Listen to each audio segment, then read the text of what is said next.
देखो, we start with first chapter जिसका नाम है हमारे पास में सेट्स, या बोलो set theory.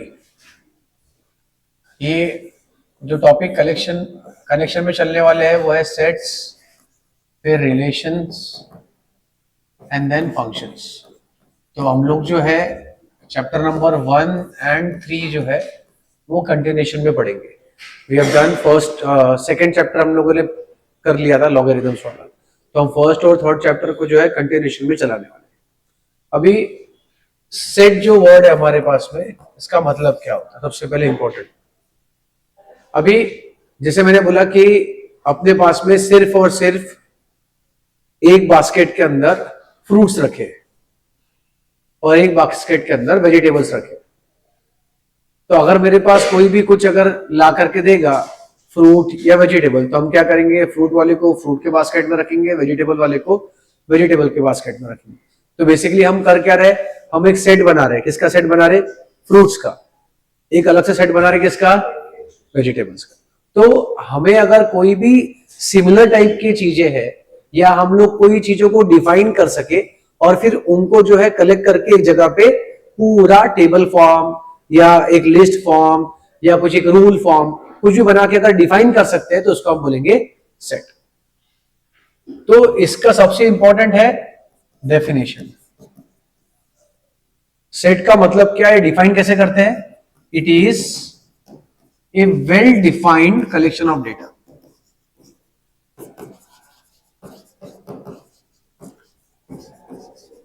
It is A well defined collection of data. अगर आपने डिफाइन नहीं किया या आप डिफाइन अगर नहीं कर सकते तो उसको सेट नहीं बोला जाएगा। एग्जाम्पल के तौर पे कैसे, अगर मैं बोलता हूं कि ओनली 9th स्टैंडर्ड स्टूडेंट्स, तो ये पूरे अगर मैंने सबके सब बच्चों को एक जगह पे लेके आया सारे क्लास के अपने और बोला कि ओनली 9th स्टैंडर्ड स्टूडेंट्स बाहर आकर के एक लाइन में खड़े हो जाओ, तो हो सकता है, पॉसिबल है ना? या फिर अगर हम लोग कोई एक बोल दे कि भाई 10 state board only will come out, तो 10th में भी सिर्फ स्टेट बोर्ड वो बच्चे बाहर आ जाएंगे। अब मैं बोलता हूं कि भाई जो जो होशियार बच्चे हैं वो बाहर आ जाओ, फिर अब इसमें कौन कौन आएगा? कुछ बोल सकते क्या? बहादुर बच्चे बाहर आ जाओ, अपन उसमें कुछ बोल सकते क्या? मतलब क्या है कि इसके अंदर कंफ्यूजन है, ले नहीं ले, क्योंकि डेफिनेशन प्रॉपर नहीं है, बराबर, वो सब्जेक्टिव हो गया। प्रॉपर फैक्ट्स के बेसिस पे आप उसको डिफाइन नहीं कर पा रहे, तो वो well defined collection of data नहीं हुआ। अगर well defined collection of data नहीं है तो वो सेट भी नहीं है। सेट के लिए सबसे इंपॉर्टेंट क्या है? Well defined collection of data, properly defined होना चाहिए, उसके बिना हम लोग सेट को काउंट नहीं कर सकते। हाँ, नंबर्स या नंबर सिस्टम में हमारे पास में सेट्स हमने ऑलरेडी पढ़े हैं। कैसे? Initially you started with natural numbers 1 2 3 4 5 6, फिर होल नंबर्स, फिर इंटीजर्स, फिर रैशनल, फिर रियल, इरेशनल उसको मिक्स कर दिया तो रियल, और फिर जब और आगे जाएंगे तो कॉम्प्लेक्स जिसमें इमेजिनरी नंबर्स भी आएंगे। तो again it is a well defined collection of data, तो उसको हम लोग सेट बोल सकते हैं। अब सेट आप डिफाइन कर दे रहे हो, आपको पता है कौन सा डेटा है। अब वो डेटा जब आपके पास में आएगा तो उस डेटा को क्या करना पड़ेगा आपको? डेटा को आपको सॉर्ट करना पड़ेगा, या फिर आप बोलो कि कलेक्ट करके एक जगह पे रिप्रेजेंट करना पड़ेगा सबसे पहले तो। फिर उसके बाद अगर आपको सॉर्टिंग करना है आप सॉर्टिंग करे, नहीं करना है नहीं करे, उसको फिर आप ग्राफ में कन्वर्ट करें, कुछ भी करे। सबसे पहला काम है इस डेटा को रिप्रेजेंट करना, है ना? अब इस डेटा को रिप्रेजेंट करने के लिए उन्होंने जो है कुछ तरीके बनाए। बेसिक 2 तरीके थे। 2 तरीके कौन से थे उनके पास में? They were called as listing method and set builder method. 2 method थे जिसको बोलते थे हम लोग, एक मेथड्स ऑफ राइटिंग सेट, उसमें पहला था लिस्टिंग मेथड और दूसरा था सेट बिल्डर मेथड। एक है लिस्टिंग मेथड और एक है सेट बिल्डर मेथड, ठीक है? अब लिस्टिंग मेथड के अंदर और सेट बिल्डर मेथड के अंदर दोनों में भी सबसे पहला काम है सेट को एक नाम देना। है ना।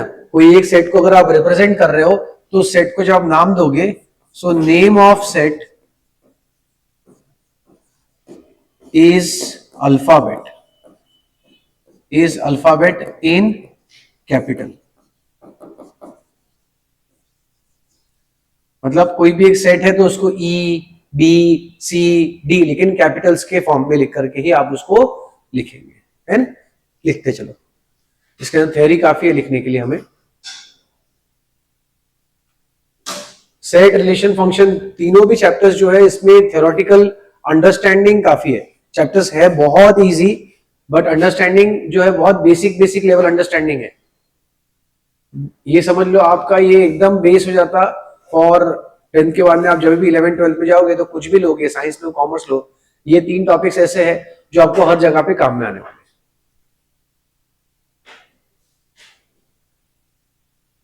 अभी तक हम लोग क्या करते थे, सिर्फ और सिर्फ जो भी क्वेश्चन दे दिया अपन डायरेक्ट सॉल्व करना शुरू करते थे। अब इनसे हमको पता चलेगा कि क्या हम सॉल्व कर भी सकते, सॉल्व करने के बाद में जो आंसर आया क्या वो आंसर सही में चलता या नहीं चलता, है ना।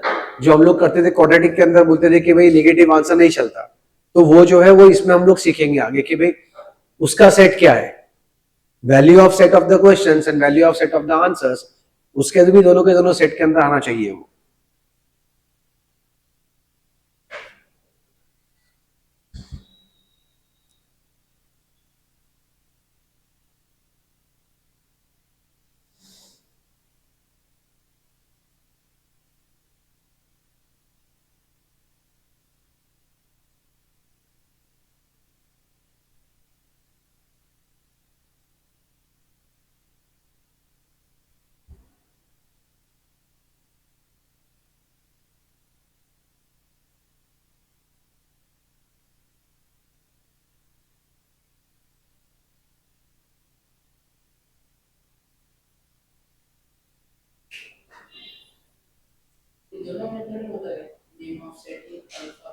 दोनों मेथड में हम करते हैं।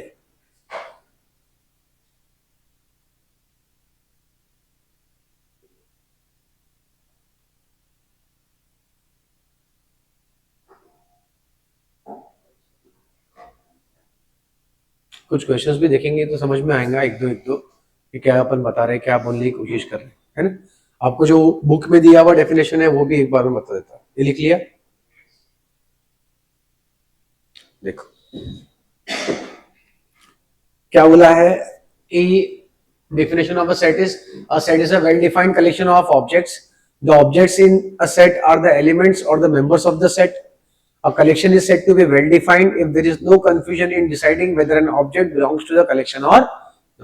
हमने ये बोला कि भाई हम कोई भी चीजों के बारे में अगर बताने की कोशिश कर रहे हैं तो हमें कोई भी प्रकार का कंफ्यूजन नहीं होना चाहिए कि वो उस सेट का मेंबर है या नहीं, या उस सेट का एलिमेंट है या।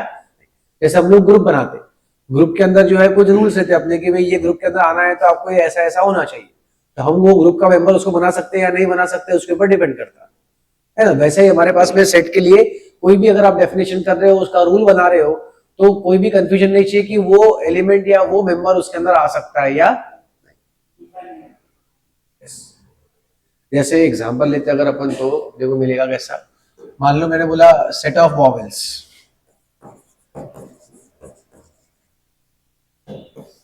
सेट ऑफ वॉवेल्स, तो आप कोई भी एक नाम दो ए, और फिर क्या लिखेंगे, ए ई आई ओ यू। ये क्या कर दिया मैंने, स्पेसिफाई करा डेटा। अब डेटा स्पेसिफाई करने के टाइम पे भी देखो मैंने प्रॉपर क्या क्या चीजें ली है, समझ लो। ये जो है इंडिविजुअल जो है ये क्या है आपके एलिमेंट्स, ये क्या है आपके एलिमेंट्स, एलिमेंट्स और मेंबर्स, ठीक है। और फिर क्या हमें हमेशा ब्रैकेट के लिए राउंड ब्रैकेट ही यूज करना है, यस। ये जो कर्ली ब्रैकेट्स है ना आपके, राउंड ब्रैकेट्स नहीं, कर्ली ब्रैकेट्स जो आपके, ये ही ऐसे ही ब्रैकेट्स यूज करने हैं, सेम ब्रैकेट्स। ये देखो हमारे पास बराबर क्या है, कैपिटल लेटर, है ना। अब और उसके अलावा देखो हर एक एलिमेंट के बीच में क्या है, comma. So every element is separated, is separated using a comma, using a comma, है ना। ये एकदम बेसिक रूल है, बहुत बेसिक चीज है। अगर मैं आपको बोलता हूं कि मुझे चाहिए set of prime numbers, set of prime numbers between 1 and 10, तो क्या हो जाएगा, मान लो बी बोल देता हूं सेट का नाम, 2 3 5 7। अब आप समझ रहे क्या, मैं दो टाइप में बोल रहा हूं, मैं स्टेटमेंट में भी बोल रहा हूं और मैं ये सेट के अंदर भी बता रहा हूं। तो ये दो अलग अलग मेथड्स में, ये पहला वाला जो मेथड है वो आपका बन गया रूल या सेट बिल्डर मेथड, उसको थोड़ा सा और अच्छे से अपन रिप्रेजेंट करेंगे, ठीक है। ये एकदम रॉ फॉर्म है आपका सेट बिल्डर का। ये आपका जो है लिस्टिंग मेथड, इसमें आपने पूरा डेटा लिस्ट कर दिया ना, तो ये हो गया आपका listing method. So this is my listing method.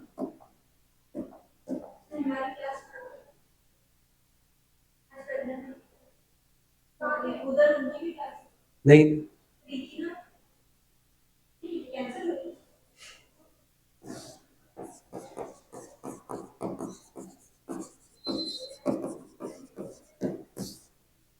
This is known as my listing method, जिसमें हम लोग क्या कर रहे हैं, डेटा को लिस्ट कर रहे हैं। क्या कर रहे हैं, लिस्ट कर रहे हैं,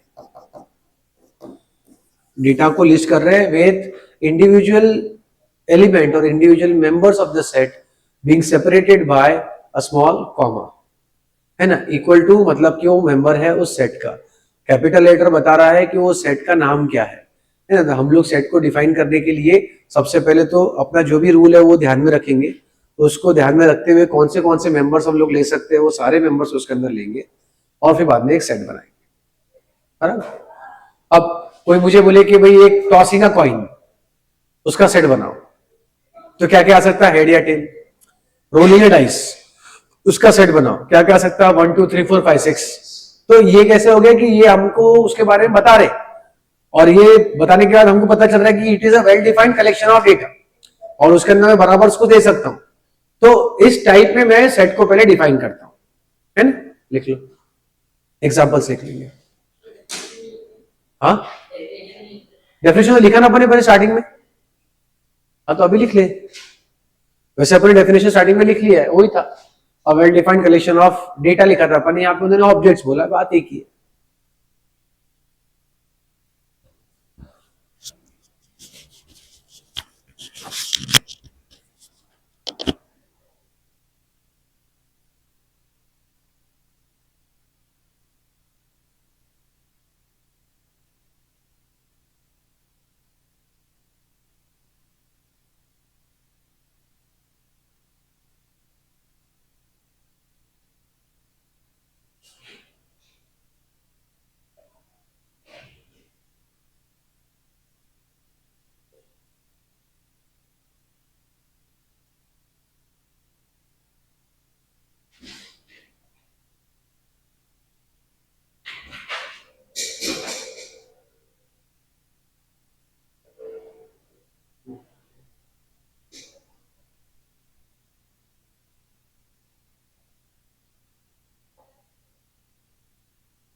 सेम चैप्टर जो है 9th स्टैंडर्ड को स्टेट बोर्ड में है, 9th स्टैंडर्ड स्टेट बोर्ड का पहला चैप्टर है।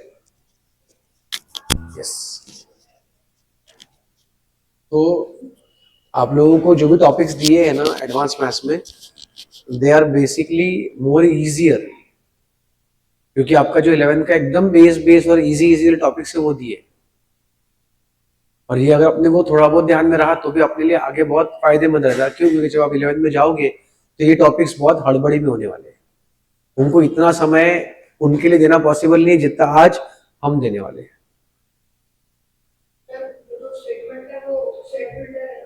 सेट बिल्डर अभी तक क्या बना नहीं। सेट बिल्डर में भी अपने को क्या है लिखना, कर्ली ब्रैकेट्स, लेबलिंग ए, उसी से करना है। ये एक्चुअली इसका रॉ फॉर्म हो गया, एकदम रॉ फॉर्म, एकदम रॉ, मतलब कि कैसे बनाना है उसका रूल समझने के लिए स्टेटमेंट अपने पास में आ गया है ना।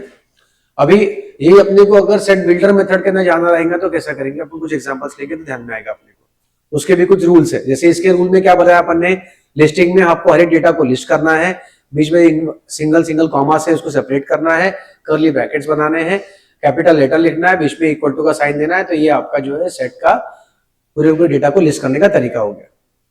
ठीक है, चलो आगे लेते हैं।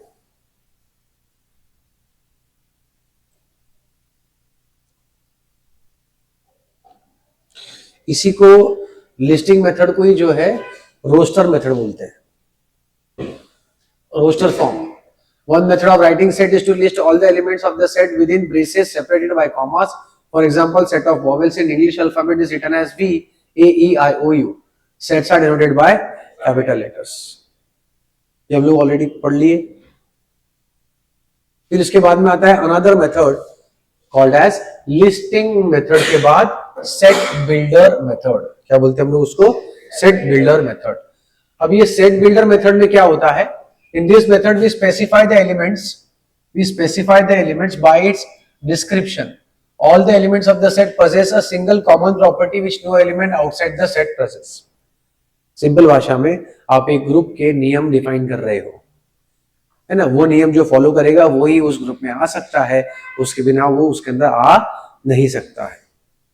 ठीक है, जैसे आपके स्कूल के अंदर आपको आईडी कार्ड, यूनिफॉर्म बहुत कंपलसरी है, उसके बिना आपको एंट्री मिलेगा क्या, नहीं। भले ही आप वो स्कूल के स्टूडेंट है, लेकिन अगर आप सिर्फ कलर ड्रेस में चले गए तो आपको कोई पहचानने वाला वहां पे है नहीं, क्योंकि आपका आइडेंटिटी ही नहीं है वो। आपको एक प्रॉपर्टी दी गई है कि आप स्कूल के एक हिस्सा है, तो कैसे कि स्कूल का ड्रेस, आपका आईडी कार्ड वहां पे लिखा तो एंट्री दी है, तो नहीं, बराबर। तो इसमें हम लोगों को जो लिखने का तरीका है वो कैसा है देख लो। जैसे हमने हुआ था वॉवेल का सेट, मान लो ए का सेट है, ए, ई, आई, ओ, यू, है ना, ये दिया आपने को। तो इसमें क्या है कि हम ऐसा बोलेंगे, A is set of all x, set of all x, A is set of all x such that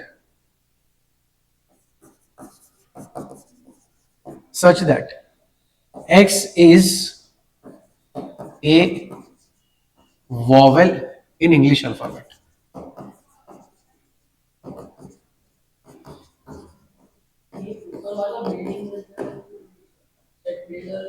ये है लिस्टिंग मेथड और इसी का ये है builder method.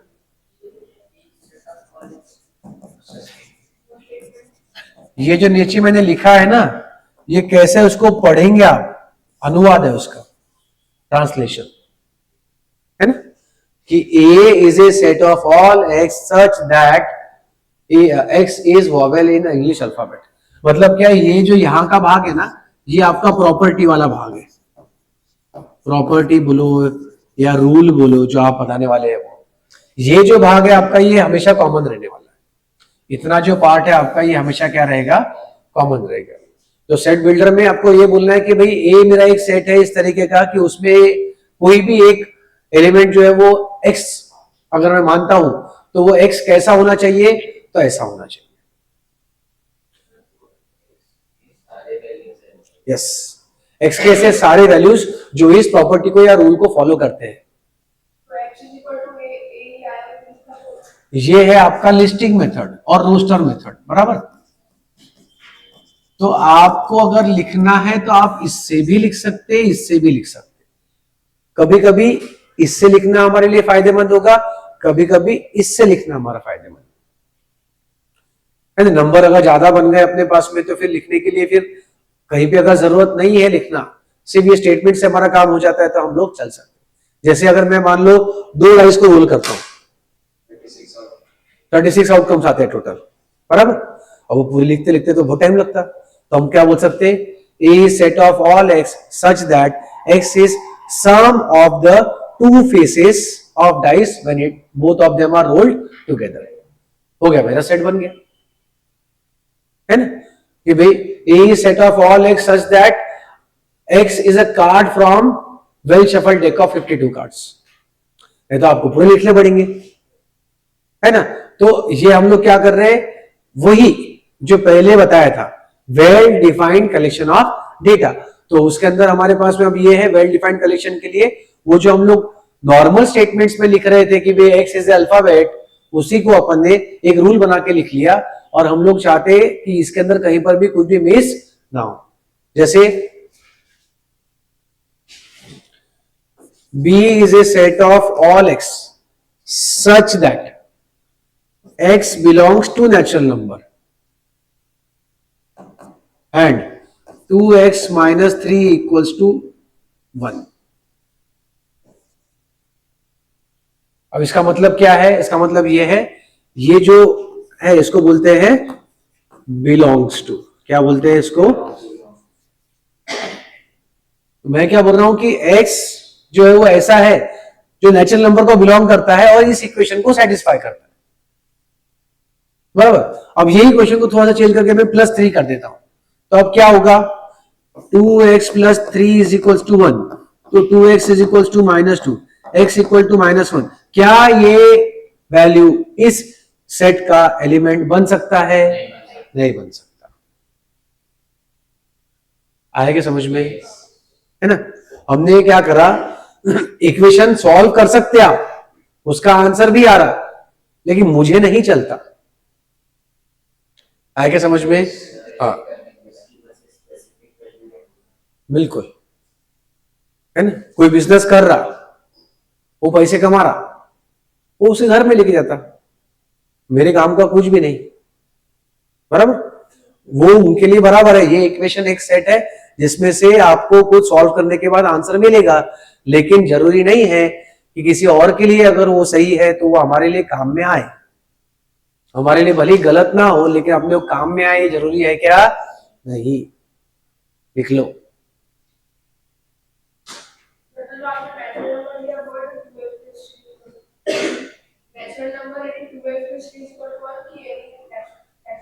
X is natural number. B is set of all x such that x is a natural number and 2x plus 3 is 1। ये वो ना सेट 1, तो ये उसमें है ही नहीं कोई एलिमेंट, तो फिर वो एक अपना एक स्पेशल केस बन गया। वो सेट है लेकिन उसमें एलिमेंट है क्या? नहीं। तो कौन सा सेट हो गया? खाली। खाली मतलब एम्प्टी सेट। अब अपन इसके आगे पढ़ने वाले हैं टाइप्स ऑफ सेट्स। आए समझ में?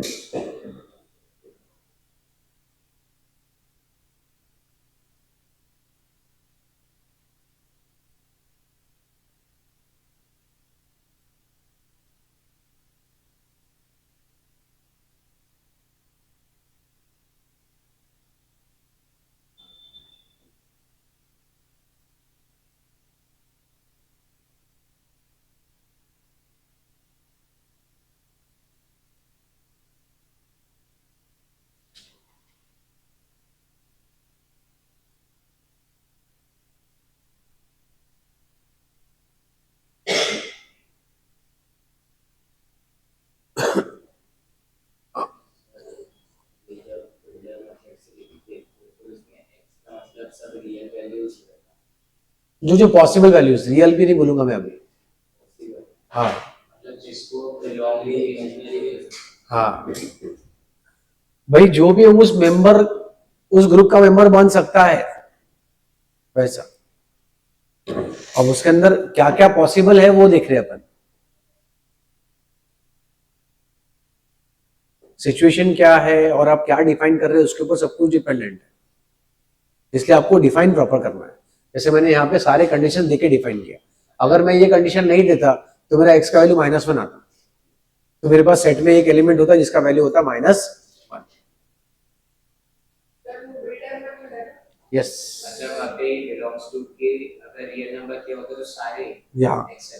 हाँ इंटीजर बोलता तो -1 एक्सेप्ट हो जाता। अब मान लो अगर मेरे को कोई बोलता है कि एक सिर्फ सेट दे दिया, आप उसको बिल्डर मेथड से लिखो, मैं आपको लिस्टिंग मेथड से देता, आप बिल्डर मेथड से लिखो, तो उसमें आप कैसे भी लिख सकते हैं आप, क्योंकि उसका कोई ऐसा स्पेसिफिक आंसर नहीं रहने वाला है। अब जिसको जो समझ में आए वो उसके हिसाब से उसका रूल बना सकता है।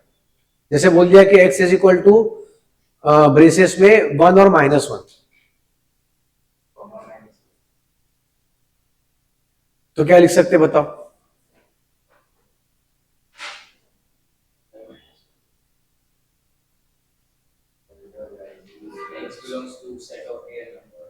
और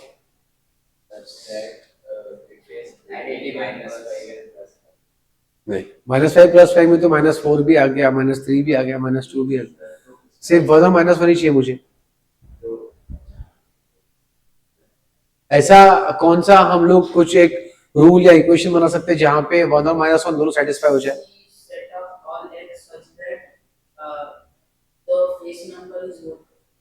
face number is 1, face value is 1, तो 10 के फेस वैल्यू भी 1 ही होंगे फिर तो। 10 के अंदर जो यूनिट प्लेस है, टेंस प्लेस है, टेंस प्लेस की फेस वैल्यू भी 1, तो फेस वैल्यू तो नहीं बोल सकते।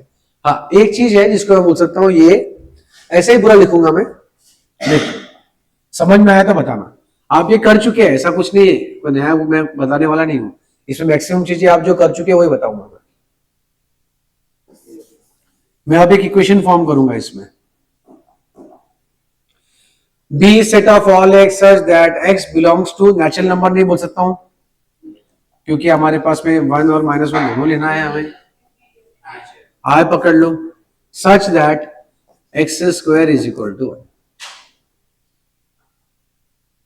एक्स का वैल्यू +1 भी चलेगा और एक्स का वैल्यू -1 भी चलेगा।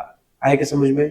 तो ये बेसिकली क्या है, ये चैप्टर जो है हमें बेसिक अपने पूरे जो नंबर थ्योरीज है वो उसके अलावा लॉजिक बिल्डिंग पे बहुत ज्यादा जोर देता है। हम लोग कोई भी चीजें अगर आगे पढ़ना चाहे जिसमें लॉजिक डेवलप होगा तो ये एक चैप्टर उसमें सबसे इंपॉर्टेंट रोल प्ले करता है ना? यही क्यों, इसके अलावा कई बार होता है कि ये भी तो आंसर आ सकता है सर, अपन ये भी तो ले सकते, ये सारे सवालों के जवाब जो है ये तीनों चैप्टर जो थे, सेट, रिलेशन, फंक्शन, वो आपको प्रिसाइजली देते हैं, है ना? अपन एक क्वेश्चन लेंगे, है आगे क्वेश्चंस है, मैं क्वेश्चन देता, ये लिखने की जरूरत नहीं है।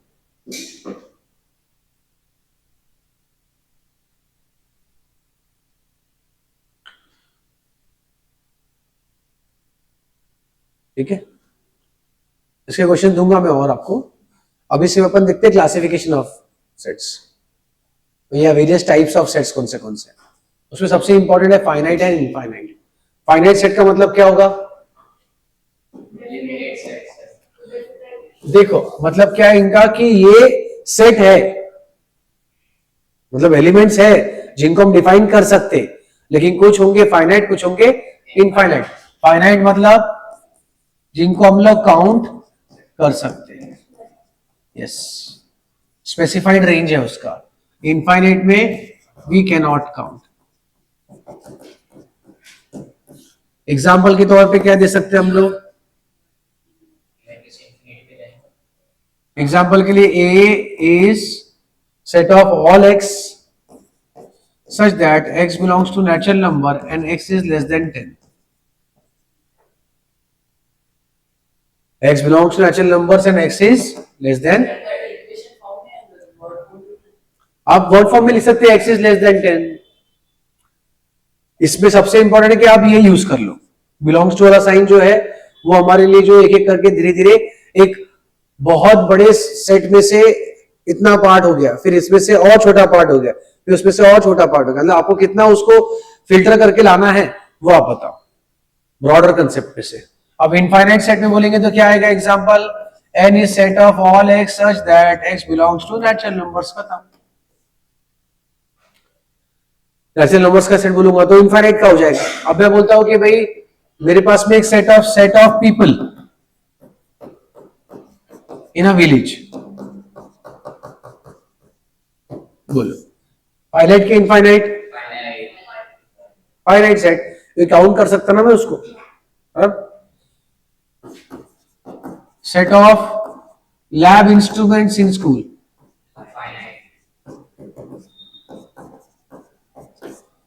Set of rational numbers between 1 and 2, infinite, है ना। तो ये हमारे जो टाइप्स में से आ गए। तो सबसे पहला टाइप है हमारा finite set and infinite set, मतलब काउंटेबल है एंड नॉन काउंटेबल है।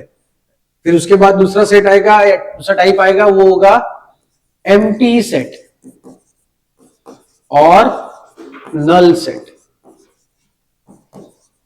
इसका मतलब क्या है, इसमें नंबर ऑफ एलिमेंट्स इज 0।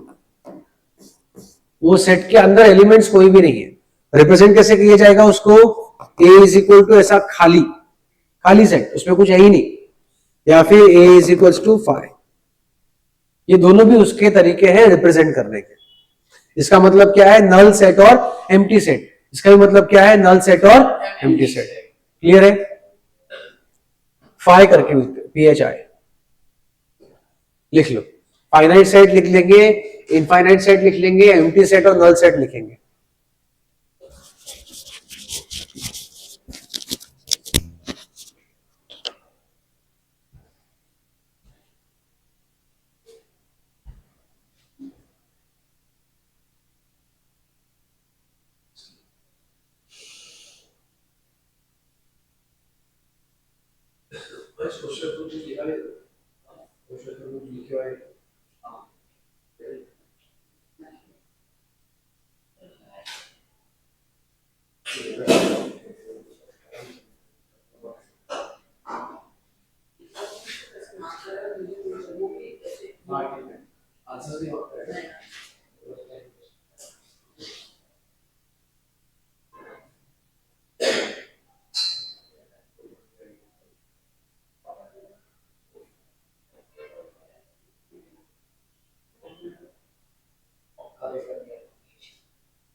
हाँ, एम्प्टी सेट या नल सेट, उसको नाम बोला गया है, या तो एम्प्टी या तो नल। खाली जो बैठ रहता है वो डल।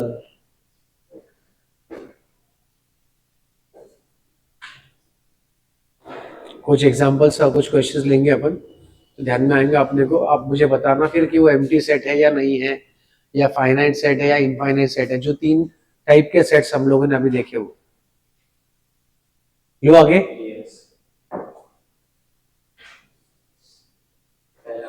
पहला वाला x is an integer lying between 5 and 91. Set of coordinates of points lying on a unit circle. Unit circle मतलब कि एक यूनिट का सर्कल बना हुआ है, उसके अंदर के आपको कोऑर्डिनेट्स चाहिए, फाइनाइट है। यूनिट एक सर्कल के अंदर के कोऑर्डिनेट्स आपको चाहिए, तो वो फाइनाइट हो जाएंगे मेरे पास में। Set of coordinates of the points lying on a unit circle हो गया। थर्ड, फोर्थ, फिफ्थ बताओ।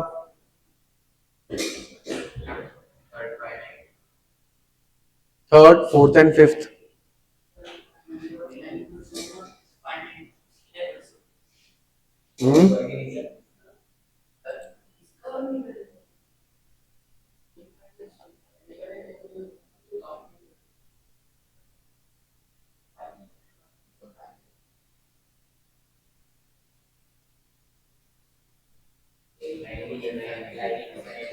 देखो वापस एक बार चलो, x is an integer lying between 5 and 91,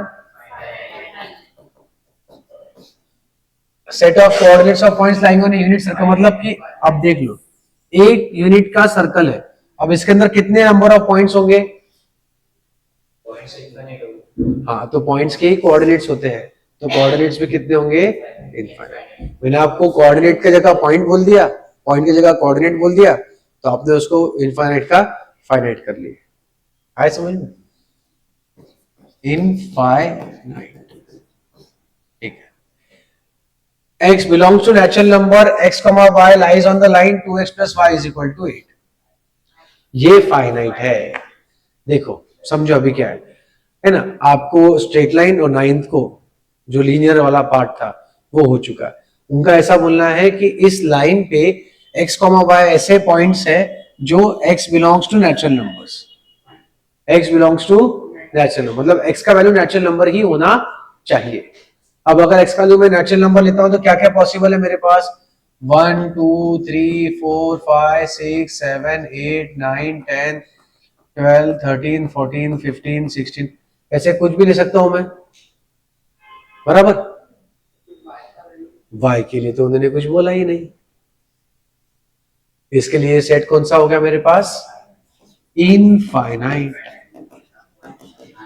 अगर फाइनाइट करना होता तो x belongs to natural number and y belongs to natural number होना चाहिए था, दोनों भी।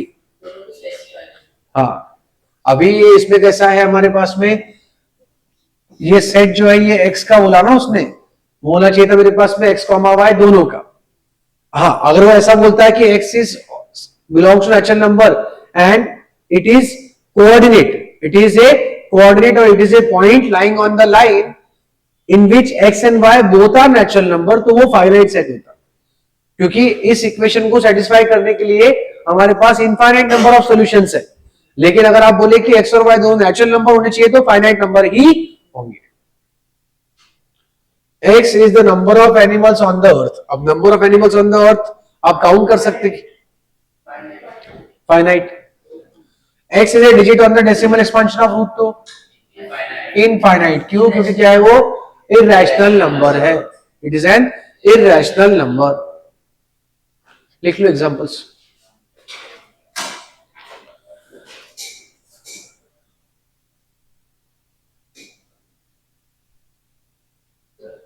हाँ, उधर बनाए तो भी चलता, कोई दिक्कत नहीं है।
कुछ क्वेश्चन जो है वो लिस्टिंग मेथड से कर लें।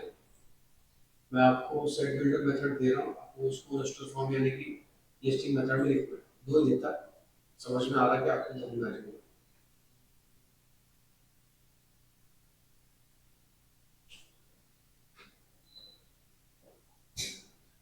Write the following sets in roster form. पहला, a set of all x such that x is an odd natural number between 3 excluding and 11 including.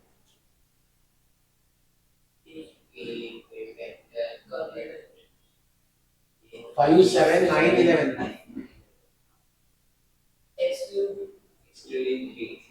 Exclude करना है 3 को, इसलिए 5 से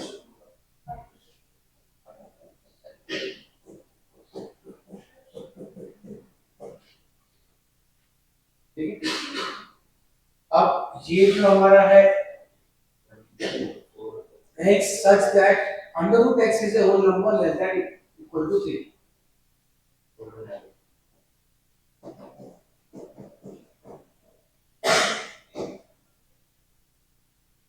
वन का स्क्वायर रूट 1, 4 का स्क्वायर रूट 2 और 9 का स्क्वायर रूट 3।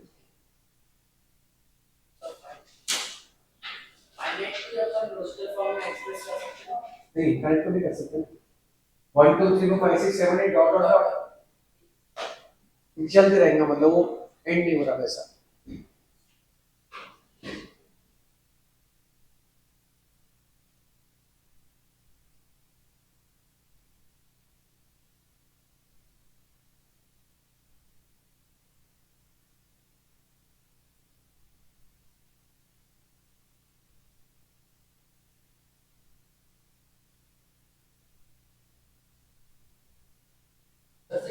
जीरो नहीं आता,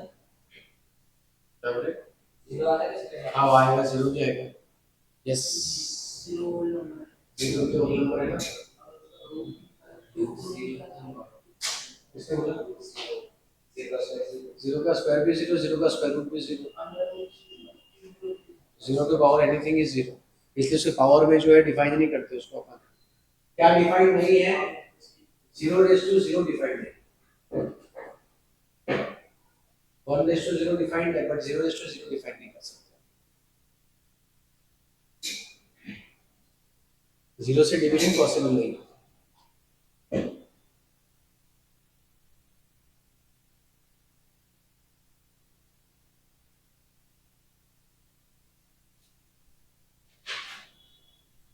कुछ सेट्स ऐसे हैं, आप चेक करके बताओ कि एम्प्टी सेट है या नहीं।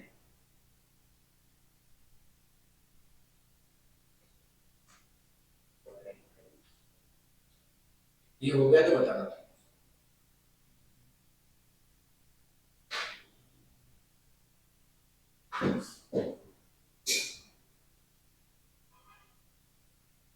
डन।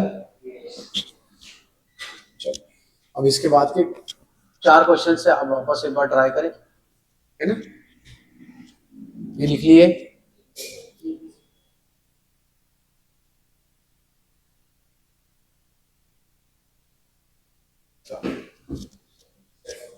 Try this questions.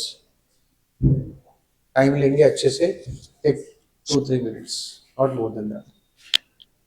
आपको चेक करना है which of the following are empty sets. आप चारों भी देखो अच्छे से और बताओ, है ना। और चारों भी लिख लो, आप लिख करके और फिर चेक करें, लिस्ट करने की कोशिश करें, उसमें से कुछ लिस्ट कर सकते क्या नहीं कर सकते चेक कर लो।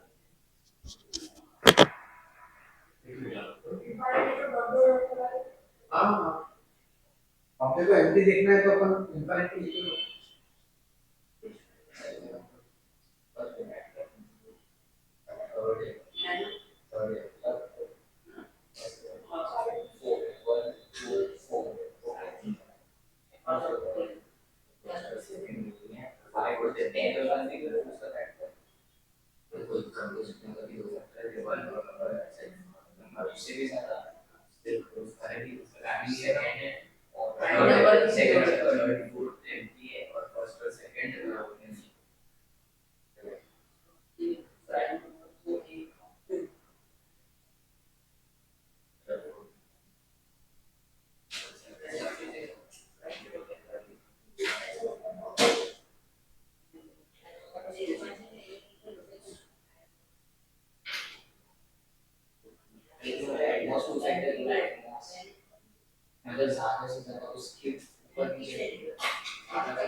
Set of even prime numbers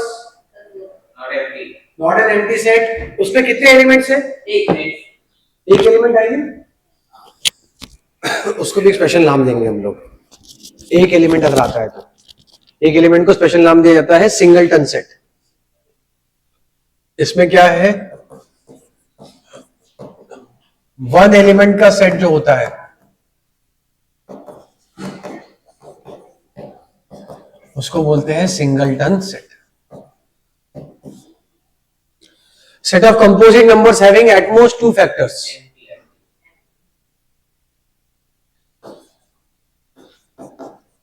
at least two factors चाहिए था। Set of the numbers which are both rational and irrational. Zero, वो बोल रहे रैशनल भी चाहिए इरैशनल भी चाहिए, दोनों होने चाहिए। इनफाइनाइट क्यों? एम्प्टी सेट में रैशनल इरैशनल दोनों एक साथ कैसे क्या होंगे? यही तो आप कॉन्ट्राडिक्ट कर रहे थे पी बाई क्यू में। रूट टू इरैशनल जो आप प्रूव करते थे, आप बोलते LHS is equal to RHS, है ना। उसमें क्या बोलते थे अपन, 3 प्लस रूट टू अज्यूम करके चलते थे। तो हमारे पास में ऐसा कुछ भी नहीं है कि जो रैशनल इरैशनल दोनों के दोनों होगा। तो we will take it as empty set. Set of irrational numbers whose decimal expansion terminates empty.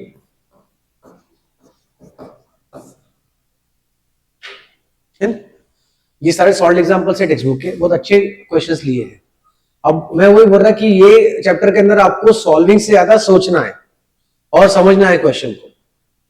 एक एक क्वेश्चन के ऊपर ऐसा है कि आप डिस्कशन कर सकते, it takes around 2 to 3 minutes for discussing one topic. एक एक क्वेश्चन के लिए एक ही टॉपिक बन जाता है। अब देखो तो रैशनल इरेशनल का एक पूरा टॉपिक है जो आपने पढ़ा है, उसके ऊपर एक छोटा सा क्वेश्चन नहीं है। चलो चलते आगे, लिख लिए ये आपने, ठीक है। अभी इसके बाद में जो है we can directly start with exercise questions, है ना, चलेगा। मैं आपको एक्सरसाइज के क्वेश्चन स्टार्ट करवाता, उसके पहले सिर्फ एक ही चीज लिखने की बची है अपनी, वो हम लोग लिख लेते हैं। रुको, हाँ, दो चीजें हैं, एक चीज तो इसमें दी है, दूसरी बताई अभी नहीं, शायद आगे बताएंगे वो लोग। देखो, एक है is the order of the elements in the set important.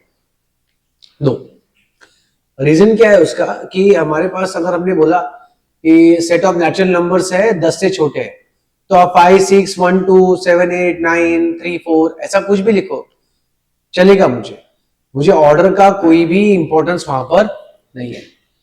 और दूसरा, रिपीटेशन उसमें अलाउड है या नहीं है, तो नहीं है। मतलब क्या है उसका, मतलब अगर मेरे पास कोई बोलता है कि एक वर्ड है मेरे पास बनाना, वो बोल रहा है कि एक सेट ऐसा है जो बनाना के एलिमेंट्स है, मतलब अल्फाबेट्स जो है वो उसके एलिमेंट्स है। Try to form a set containing letters of the word banana, तो ये BANANA, if it is correct how many elements does the set contain? 6 और 3, देखा जाए तो 3 है ना, वो ये ए और ये तो सेम ही तो है। तो हम लोग जो है ये बताते हैं हमारे रूल के अंदर दो चीजें। सबसे पहला ये कि हमारे लिए जो ऑर्डर है, ऑर्डर जो है वो इंपॉर्टेंट नहीं है। जैसे 1 2 3 1 3 2 या 3 2 1, ये तीनों के तीनों सेम सेट है, क्योंकि एलिमेंट्स पूरे सेम है ना। एलिमेंट्स क्या है? पूरे। ये जो है हमारे पास में रिपीटेशन की जब बात करते हैं तो रिपीटेशन इज नॉट अलाउड। एक एलिमेंट एक ही बार आप ले सकते हैं। तो आपका जो सही वाला सेट है वो कौन सा होगा? सही वाला क्या है? B A और N, ये हो गया आपका सेट। तो सेट्स के कंडीशन में ये दो चीजें अपने को इंपॉर्टेंट है। अब उसके बाद ये जो नंबर ऑफ एलिमेंट्स होते हैं, जैसा अपन ने एक सेट का नाम दिया, मान लो S इज इक्वल्स टू, तो इसके जो नंबर ऑफ एलिमेंट्स है उसको बोलते हैं N of S is equal to 3, और ये 3 जो है it is known as cardinal number of the set. क्या बोलते हैं इसको? तो हम लोग क्या है कि बाद में ये नंबर आ गया तो नंबर के ऊपर ऑपरेशंस भी परफॉर्म कर सकते, 3+4 3+5 1+2 3-2 ऐसे। अगर अपने को बोला कि एक सेट में से दूसरा सेट है, एक सेट में से कुछ सेट्स को माइनस कर दो, एक सेट में से कुछ सेट को प्लस कर दो, तो वो भी हम कर सकते हैं क्या? हाँ, वो भी हम कर पाएंगे। कुछ एलिमेंट्स को ऐड करना है, कुछ एलिमेंट्स को डिलीट करना है, बराबर। तो हमारे लिए दो चीजें इसमें और आई हमको समझ में कि हमारे लिए ऑर्डर इंपॉर्टेंट नहीं है लिखने के समय, साथ ही साथ अगर आपके पास रिपीटेशन आता है तो रिपीटेशन में हमको लिखना नहीं है, एक एलिमेंट एक ही बार आएगा। लिख लो, आप सिर्फ हेडिंग दे दो ऐसा, order of the element is not important, और 1 2 3 1 3 2 3 2 1 आर ऑल सेम एलिमेंट्स। फिर बाद में set can not have repeated elements.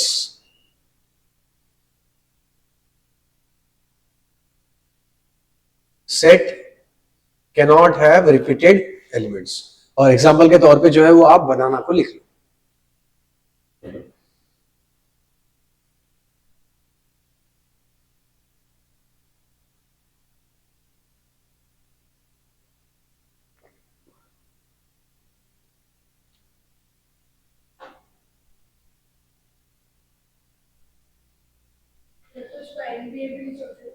हाँ हाँ, NBA लिखो, कोई प्रॉब्लम नहीं है।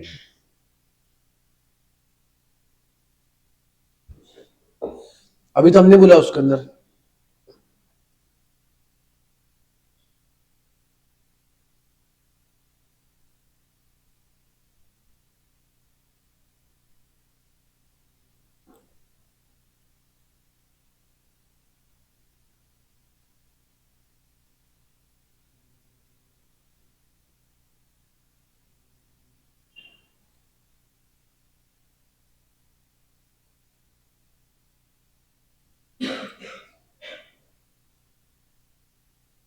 चले आगे। ठीक है, पहला एक्सरसाइज है, उसका पहला क्वेश्चन आपको कौन सा मेथड में दिया है? बिल्डर में दिया है। बिल्डर में दिया तो किस में लिखना होगा? रोस्टर में लिखना है ना? A इज इक्वल्स टू पहला वाला x such that x is an integer and x square is equal to 9, तो +3 and -3. x is a positive integer less than 5.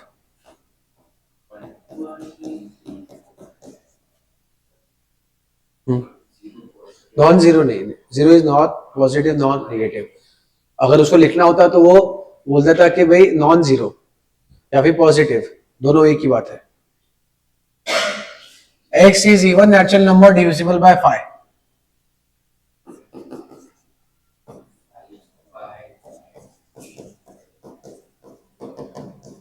Infinite set. Even natural number divisible by 5 ना? 10 5 से divisible है, 20 भी 5 से divisible है। x such that x belongs to natural number and x is less than -1. Empty set, ऐसा? हाँ ठीक है, चलो लिखो एम्प्टी सेट और नल सेट। इसके पहले के एक दो एक्सरसाइजेस बहुत बहुत इजी है। धीरे धीरे जैसे थोड़ा थोड़ा आगे जाएंगे हम लोग वेन डायग्राम में, जो अनदर टाइप है अंडरस्टैंडिंग का, वहां पे मजा आएगा। ये थोड़ा सा स्लो चलता पहले पहले।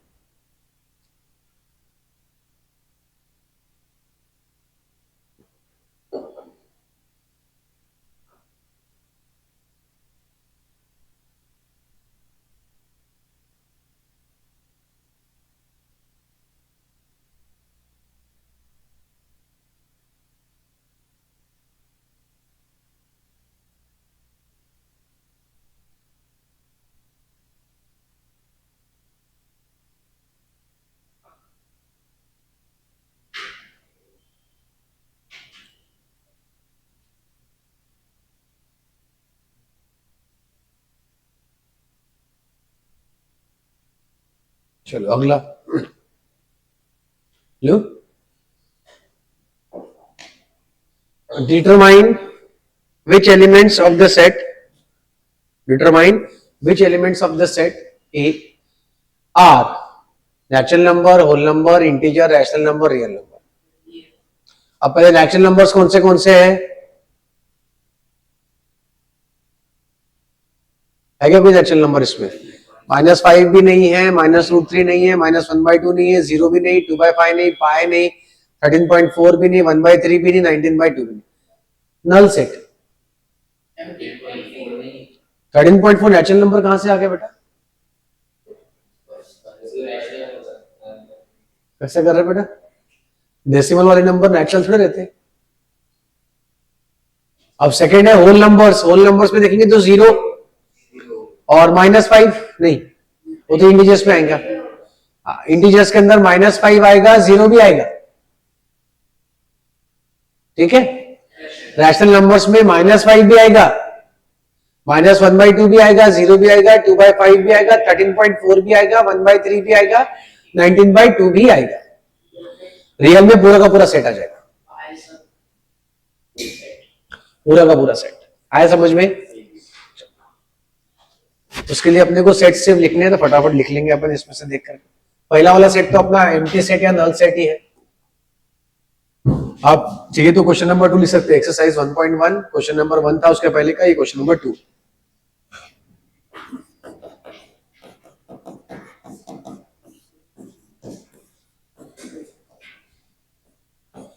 नेचुरल नंबर्स यहाँ पे है ही नहीं, होल नंबर्स है यहाँ पे 0 और इंटीजर्स है यहाँ पे -5 और 0 और रैशनल नंबर्स है यहाँ पे -5, -1/2, 0, 2/5, 13.4, 1/3 और 19/2।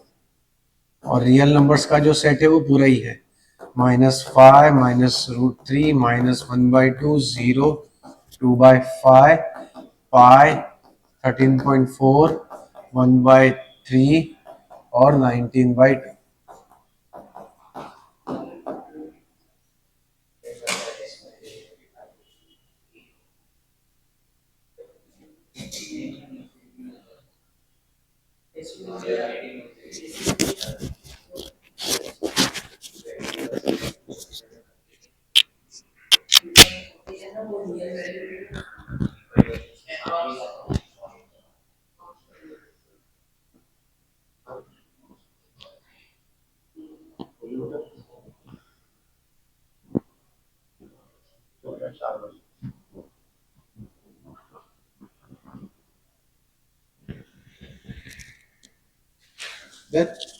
आगे चलते फिर अपन। अब तुम नेक्स्ट टाइम जो है बुक का प्रिंट लाओ तो तुम फटाफट सॉल्व कर सकते हैं। मेरे को ये क्वेश्चन बार बार फिर स्क्रीनशॉट्स निकाल के देने की जरूरत नहीं पड़ती आपको। प्रिंट निकाल लो पहले चैप्टर का। अभी तो मेरे को लगता है नेक्स्ट सेशन के अंदर अपने को अभी ये वाले इसमें अगस्त में विल हैव, अगस्त सितंबर में अपने पास पब्लिक हॉलीडेज काफी मिल जाएंगे, अपन उस दिन भी क्लास रख पाएंगे। 1-1.5 घंटे का सुबह का क्लास अगर हो पाए मेरा तो पॉसिबल देखता, या फिर यही टाइम रखेंगे 2 to 4 का रखेंगे। भले फिर अगर आपका क्लास उस दिन लेना भी रहा शाम में तो भी ये क्लास होने के बाद में वो कंटिन्यूशन में हो जाता है। मतलब घर पे जाके भले आ जाओ तुम लोग, एक टाइम सेट होता है अपने लिए कि 2 to 4 में अपन लेंगे तो अपने को दिक्कत नहीं।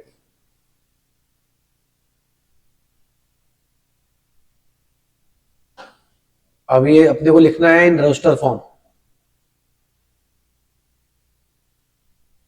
फिर उसके बाद सेट बिल्डर फॉर्म। अभी जो पढ़ा बस वही है ये एक्सरसाइज में, और कुछ भी नहीं, बहुत इजी है। चलो question number 3, write the following sets in roster form. x such that x is a 2-digit number and the sum of the digits is 5. x is a 2-digit number and the sum of the digits is 5. अरे यार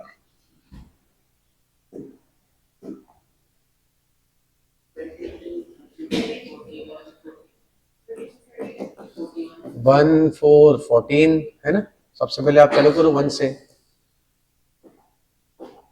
1 4 4 1 2 3 3 2 खत्म। एक 2-डिजिट number ही चाहिए ना आपको, और एक है 5005।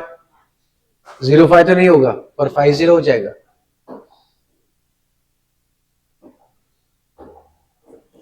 जीरो 5 क्यों नहीं होगा?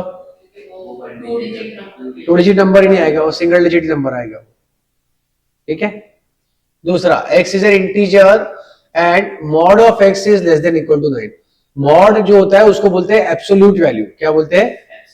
एब्सोल्यूट वैल्यू का मतलब होता है जो उसका मैग्नीट्यूड है, ऐसा बोले तो भी चलेगा। क्या है वो?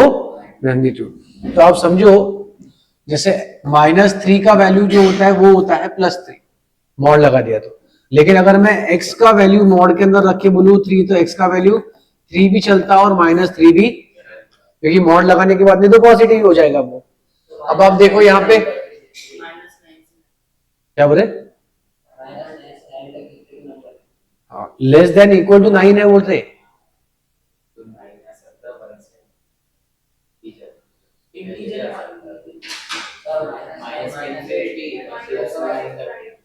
+1 भी आ सकता, +2 भी आ सकता।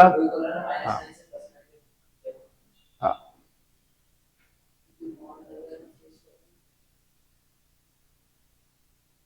समझे। अब वो क्या बोल रहे हैं, x is an integer. x क्या है? एक इंटीजर है, और x जो है वो क्या होना चाहिए? 9 से छोटा होना चाहिए। और अब उन्होंने x नहीं बोला, उन्होंने बोला mod x must be less than 9।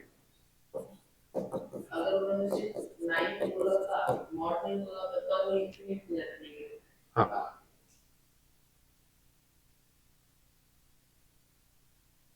उसके अंदर मॉड की वैल्यू आ गई, तो हमारे पास में मॉड की वैल्यू आने पे क्या बोल रहे हैं वो कि x जो है वो 9 से छोटा है या फिर 9 के बराबर है। आएगा ना 0 पे, इंटीजर में है ना।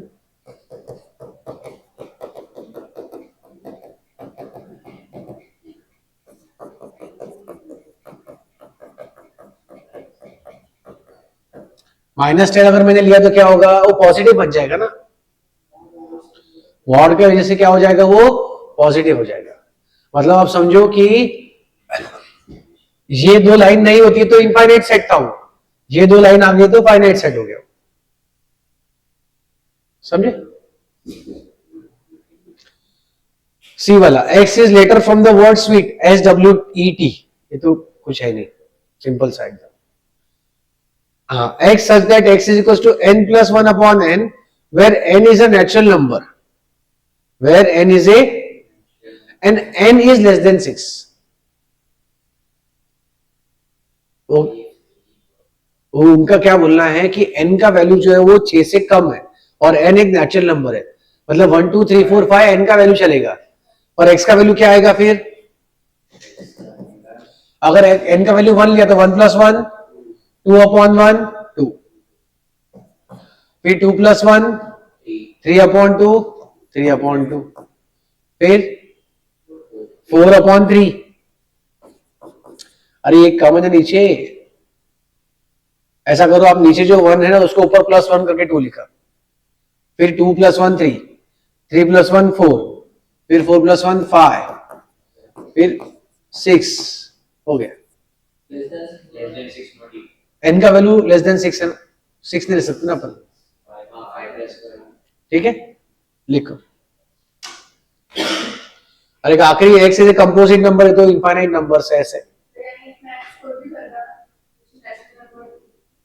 इसमें उन्होंने देखो क्या करा, x का कोई कंडीशन नहीं दिया, उन्होंने कंडीशन दिया n को, आए समझ में? देखो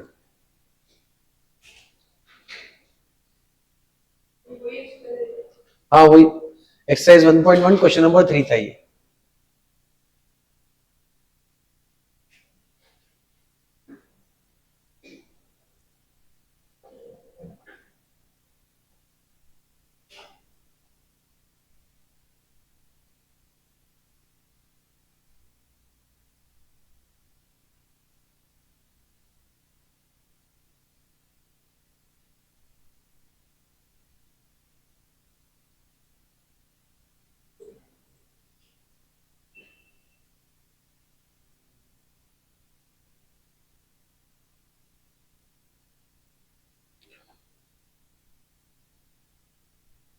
यू आगे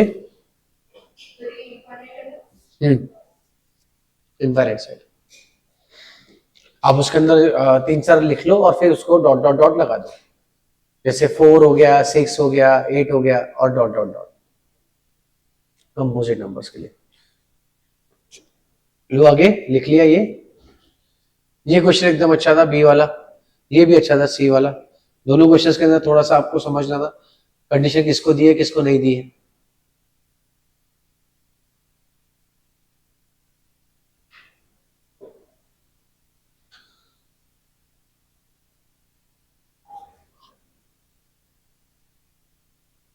लो आगे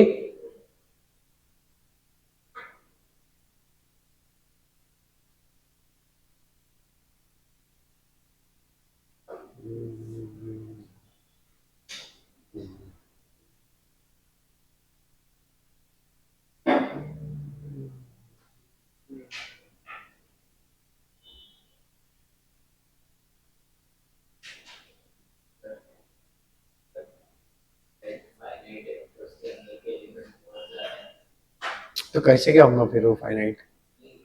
आता है ना ये फाइनाइट सेट उसमें हो सकते हैं ना।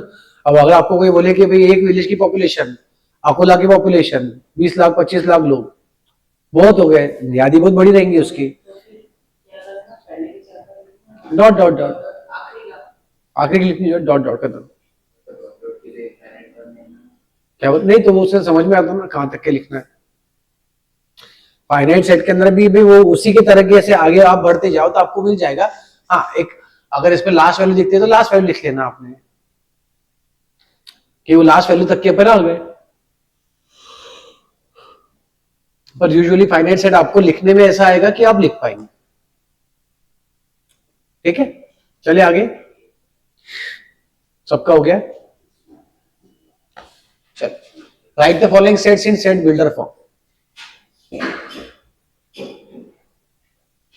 2 4 6 8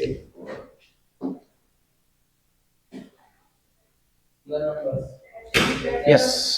अब उसको थोड़ा सा अपन अच्छा बनाने का कोशिश करेंगे सच that x is equals to 2n where n belongs to natural numbers.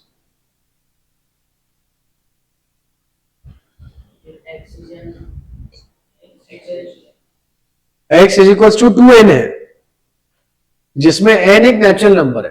तो अब n का वैल्यू 1 लो तो 2 इंटू 1 2, n का वैल्यू 2 लो तो 2 इंटू 2 2, 4 2 4 6 8 ऐसे चलते गए। या फिर x is positive multiple of 2, even number, natural even number, सब चलते। ये थोड़ा सा अपन क्या है कि कुछ फॉर्मेट्स बनाने की कोशिश कर रहे हैं, we are trying to improvise ourselves, और थोड़ा लेवल अपन अपने आप को ऊपर लेके जाने का कोशिश है बस। अरे मार्क्स का क्या है अभी उसमें, मार्क्स के लिए पढ़ ही नहीं रहे ना बेटा अपन, अभी हो गया खत्म मार्क्स का। हाँ तेरा पेपर है ही नहीं इसका, फिर उसमें से निकलो बाहर, अभी पढ़ने के लिए पढ़ रहे अपन। हाँ 3 6 9 12 15 सेम कर सकते अपन, such that x equals to 3n where n belongs to natural numbers and n is less than 6.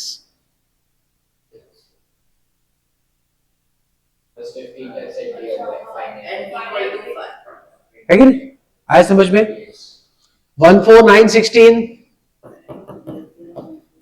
x is such that x is equals to n square where n belongs to natural numbers। हो गया।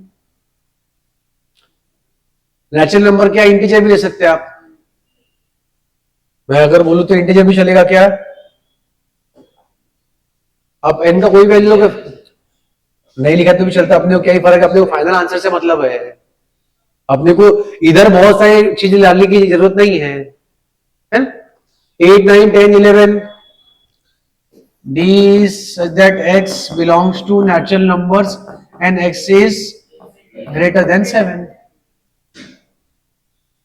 1 2 3 6 देखो कितना अच्छा, ये मालूम है क्या 1 2 3 6 एक ऐसा है कि इनको एक क्वेश्चन इसके अंदर दिया है 9th के अंदर, ये जो नंबर है 1 2 3 6 यहां से ना फैक्टर्स की शुरुआत होती, जो एक नंबर हमारे पास था ना 12 के जो है बहुत सारे फैक्टर्स होते हैं 1 2 3 4 6 12, वैसे ये सारे फैक्टर्स है 6। A is set of all x such that x is positive factor of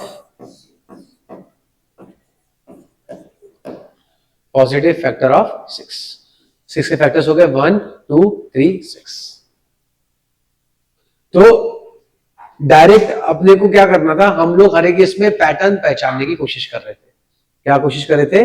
patterns पहचानने की कोशिश कर रहे थे, ताकि हम लोग उसको एक सेट में, एक रूल में, एक प्रॉपर्टी में बांध सके और एक well defined collection of data बता सके।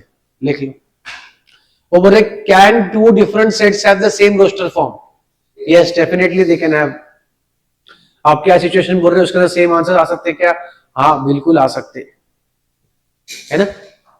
कोई बोलेगा कि भाई ये मेरा बेटा है, और वही उसका भाई बोलेगा ये मेरा भाई है, व्यक्ति तो सेम ही है ना। तो सेट बिल्डर मेथड में आपने उसको डिफाइन अलग तरीके से किया था। यस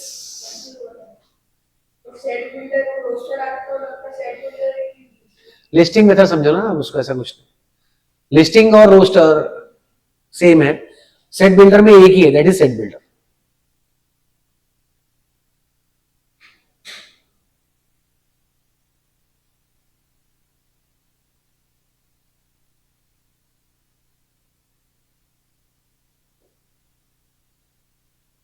ये फिर अगर 2 मार्क के लिए आए तो कैसा लिखेंगे?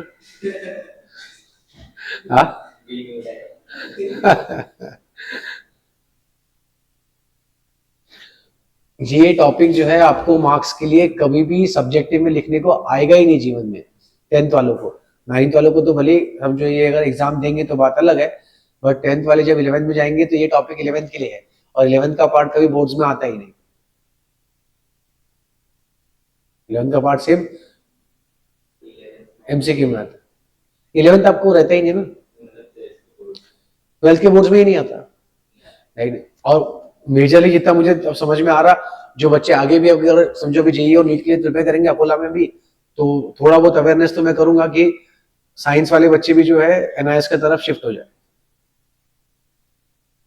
National institute of open schooling करके होता है ऑप्शन एक, जो 11th और 12th के लिए क्या होता है, 12th की बोर्ड एग्जाम देते ना आप, तो 12th की बोर्ड एग्जाम जो सब एक साथ देते, इसमें वो नहीं करना पड़ता। हाँ, 2 साल में 3 बार आप एग्जाम दो और आराम से दो, तो इसमें क्या है कि आपको तैयारी के लिए बहुत समय मिलता है।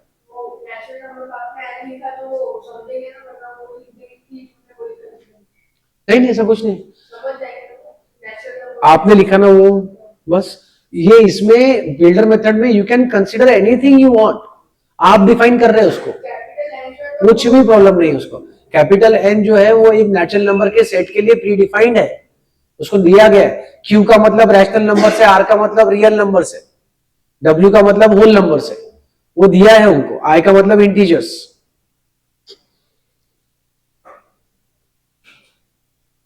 अब कोई मुझे अगर बोले कि भाई जैसा मैंने बिलोंग्स टू का देख लिया था, बिलोंग्स टू का साइन दिया ना, अगर मैंने यही साइन को ऐसा लिखा तो डज नॉट बिलोंग टू, हो गया, हो गया। जो भी बोलना है ना, कि भाई अगर मेरे को ऐसा चाहिए, कोई एक सेट ऐसा चाहिए जो मेरे को इसको छोड़ के चाहिए, जैसे 1 2 3 6 छोड़ के चाहिए, तो मैं बोल दूंगा भाई A is set of all x such that x does not belongs to B या E, जो गिवन सेट है E, उसके एलिमेंट को छोड़ के बाकी सब है, या does not belong to even numbers, या does not belong to family of whole numbers, या डज नॉट बिलोंग टू जो भी। बेसिकली ये जो है, ये साइन किसका है, डज नॉट बिलोंग्स टू। जैसे मैं बोल सकता हूं कि भाई एक एलिमेंट है y, this does not belong to set of vowel,